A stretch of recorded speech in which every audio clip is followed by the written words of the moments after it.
What's up, Ace? So today I'm gonna do Easter eggs on Spider-Man and like different Spider-Man movies, not just like Tom Holland, like and like I'm gonna be doing it on Tobey Maguire partially too.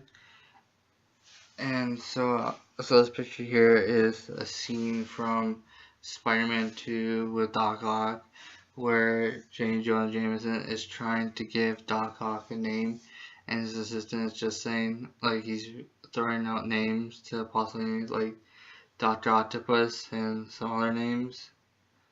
I'm not sure see that Dr. Fantastic, like, that's, like, used in Fantastic Four as well. And a really big name that was thrown out was Doctor Strange, and that was them teasing the movie Doctor Strange, so that was a pretty big Easter egg right there. And that movie was in like the 2000 in like the year 2000 or something, or around that time. And so like to think it was so long ago, and now they just finished, and now they just made Doctor Strange for Infinity Wars as well, and like so yeah, like, that Spider-Man is just throwing out so many awesome things, and so yeah, there are quite a few references there.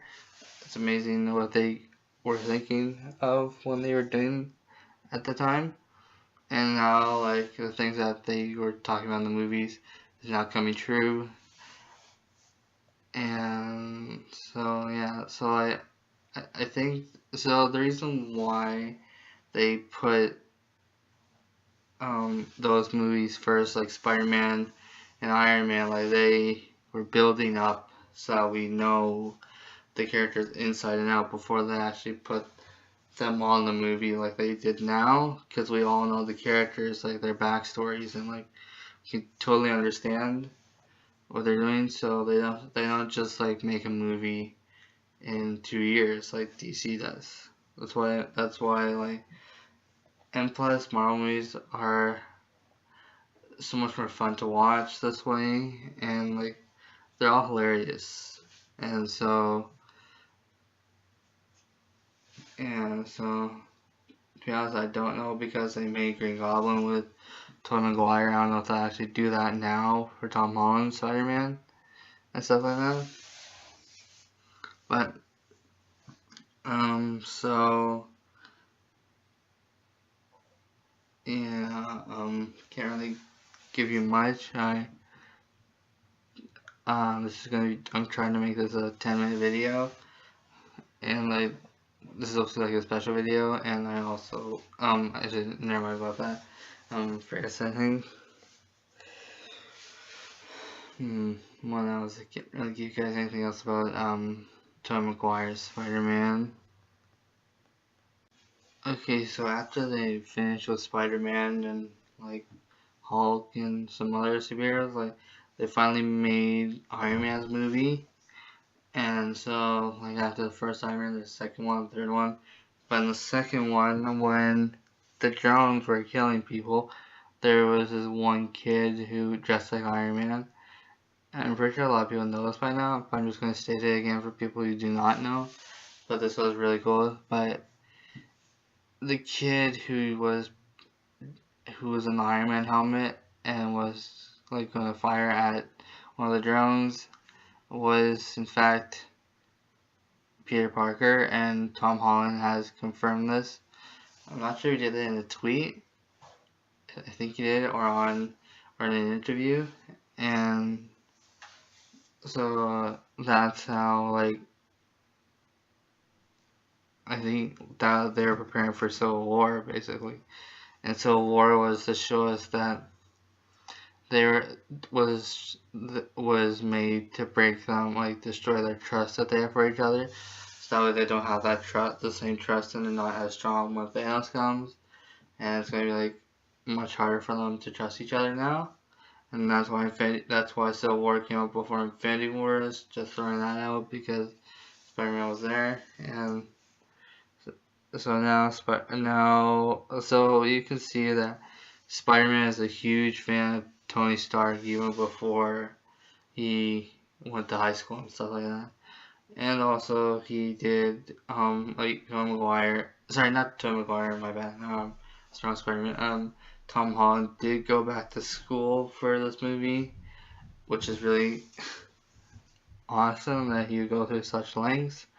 He did throw it out to Marvel as just a joke, but they did take it seriously and they made him go back to high school. And he experienced that feeling of like you have all that work and like nobody really understands you, and so he had to go through all that again, which probably sucked for him at the time. And so he did like Tom Holland did a lot of training for Spider-Man. Like he did, you can see how athletic he was in the movie, and like it's just training for this movie. He went through a lot. I'm not sure if he said he injured himself in some part of the scene, or maybe there was a scene when he punched someone, or when he was supposed to punch someone, and you can see that they punched him. And yeah, I'm just showing you like the preparation for this movie, and also from some preparation this movie is doing for Infinity Wars. And yeah, actually one more thing. So there was a scene when Happy was loading the Avengers equipment, and one of them belonged to Thor, and he couldn't say the name properly, so he just called it Thor as a magic belt. That'll probably be used for Thor and Infinity Wars, which gives the user like incredible strength. And let's see what else. So yeah, like they're just preparing for Spider-Man to be in Infinity Wars, and Thor and Captain America. Like they got Captain Shield, I think, after he threw his down. I'm not sure if Tony gave the shield back to him, because he probably and rightfully deserves that shield.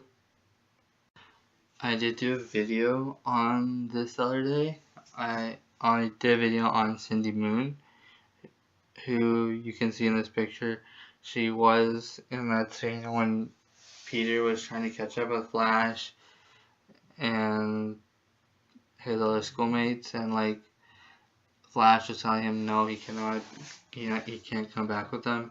And Cindy Moon was, the character's name is Cindy Moon, and she was laughing when she told Flash that he's going to replace him. And so if you guys, that's just to remind you who she is, if you can't remember who she is. But she just go on to become a superhero named Silk, and the way she got her powers was from that same spider that bit Peter Parker, and she didn't know how to control her powers, so this agent, something Sims, I forget what his first name was, locked her up, and like he trained her, and then after he trained her, he locked her up in a storage room. And I think like later on, like Spider-Man ended up saving her, and like we do think that, I think they said she's the newest addition to Infinity Wars, and maybe if like Spider-Man's in the bind, she will be able to help him, or if like she escapes because like Thanos throws him a few buildings away and he lands in that storage vault, and like he frees her from crashing into the walls, and so then she helps him because he might die soon or something like that. I'm not sure how the scenario will go. One last thing, before I go, I do want to point out the scene in Spider-Man Homecoming when Tony did take him to go see something, and like that's with like the boardroom scene, and like he showed him that suit that was like probably the Iron Spider suit, and like Tony does know something's coming from space or somewhere, and he's just preparing to for what is coming, and I think he's trying to recruit Spider-Man to do that, but he just doesn't want to for some reason, and he's trying to make Spider-Man prove himself before he actually does that he can be their hope or something. and apparently people told him he was crazy in thinking that. And so I don't know, like Infinity Wars, we might see Peter again. He might come back to Tony, like, and take the suit, and they'll use it. He'll actually be able to use it to fight Thanos. Like, yeah, he's gonna need that suit for what Thanos will be throwing at them. And please let me know if you guys like this video. I will see you guys in the next segment. Thank you guys so much for watching. Like and subscribe. Oh, and make sure to follow me on my social medias. Thank you guys so much for watching.